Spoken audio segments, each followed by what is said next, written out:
The National Hurricane Center warning that any last-minute preparations, including evacuation, should be, quote, rushed to completion this morning as Hurricane Milton rapidly heads towards Florida's west coast.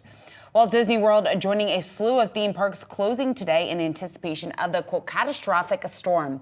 For more on how Milton could impact businesses in Florida and beyond, we want to bring in Bill Kirk, joining us here on set, founder and CEO of Weather Trends International. It's a weather forecasting company that helps firms make decisions around weather-related events. And your client list includes Target, Microsoft, JP Morgan, just to name a few. We have a few other names up there on the screen. But Bill, I guess before we get into the impact specifically on these companies, talk to us just about the degree of what the economic damage could look like of a storm of this magnitude. And then since you do predict these types of weather patterns a year out, did you predict this? Yeah, so actually we put out a video back in January predicting the worst hurricane season since Harvey, 2017. We're having that now, even worse than Harvey. Worst tornadoes in 13 years, worst floods since 1993. So a lot of those things, you can see that in our statistical math-based approach to predicting year-ahead weather. This Milton, I think there was a cartoon back in the day, right? It turns into a monster. This is a monster.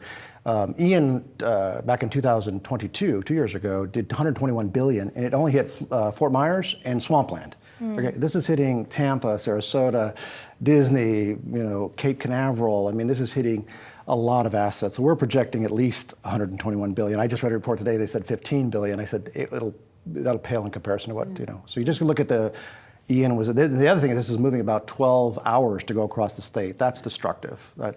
It's great if it's 2, 3, 4 hours like Ian. This is not the case. This is a 12-hour event. So talk to me then about, obviously it's an incredibly severe weather event. At what point does the severity tip over into being so severe that it is not a potential for upside profit margins for a Home Depot because the devastation is so vast? Home Depot will tell you they always love a threat of a storm. Everybody buys their supplies, but it doesn't hit. Unfortunately, this hit. So it does damage to their stores, obviously. I think Home Depot has about 7% of stores in Florida. Not all in the path, but about 7%. Now Publix, I think, has like 64% of stores in Florida. So there's definitely a downside if your stores are destroyed. Now they're home centers, right? They get up to speed real quick versus your Macy's, that's going to take a long time to repair. So it's a net benefit. You typically find about 0.5% to 1.5% lift in overall company sales from a hurricane. So there's definitely Home Depot, Lowe's, Tractor Supply, they benefit from these storms usually. Everybody else, not so much. And talking about the fact that we do see increase of sales just depending on what weather-related events were, in your notes, something stuck out to me. You talked about the power of 1 degree and how temperature change really impacts various industries. To what degree does that impact those industries? So we have a lot of severe weather clients as well, but it's just the everyday weather. People want to look at this event. This is a one-time event, and it's going to have an impact, but it's small. It's the everyday weather. So look at June. June was the hottest in history. We had the coldest summer in 10 years. A year ago, and then this year's the hottest. Everything went through the roof. You bought everything you needed seasonal sales-wise, from beer to you name it, air conditioners in June.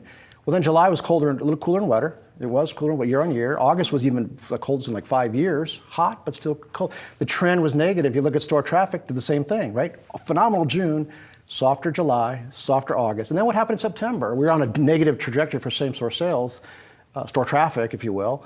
And then September, we have the coldest in 40 years in the Northeast, and boom, store traffic shoots up. So we're humans, right? So this everyday change of 1 degree times 10, right? We say, beer sales every degree hotter, there's about a 1% increase in beer, 2% for Starbucks, 10% for air conditioners, right? So air conditioners went through the roof, 300-400%. So it's just that small volatility of weather has a huge impact every day.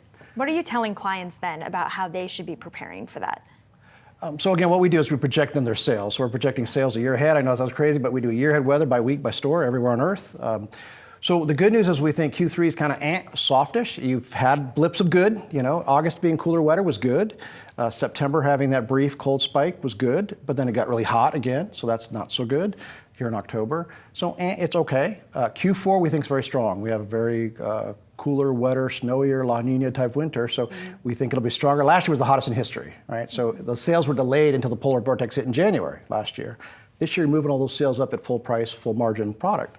So we're very bullish on Q4, and then we have a train wreck in 2025. I mean, we have cold, wet spring. We have snow into April. La Niñas are famous for late season snows, colder summer. This coming spring? Yeah, so it's we call it the out of sync year. It happened once in 07, 08.